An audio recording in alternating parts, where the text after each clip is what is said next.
নারায়ণগঞ্জ জেলার রূপগঞ্জ সদর ইউনিয়নের গোয়ালপাড়া এলাকায় অবস্থিত পূর্বাচল প্রি ক্যাডেট স্কুলে 2022 সালের বার্ষিক পরীক্ষার ফলাফল প্রকাশ করা হয়েছে।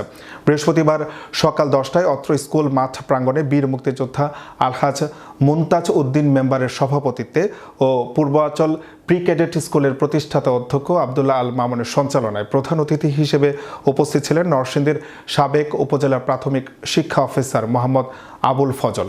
বিশেষ অতিথি হিসেবে উপস্থিত ছিলেন অত্র স্কুলের পরিচালক মুজিবুর রহমান, গোয়ালপাড়া প্রাথমিক বিদ্যালয়ের সভাপতি আলহাজ ওবায়দুর রহমান, বীর মুক্তিযোদ্ধা আলহাজ আব্দুল আলী এবং সকল সহকারী শিক্ষক সহ অভিভাবক ও ছাত্রছাত্রীবৃন্দ।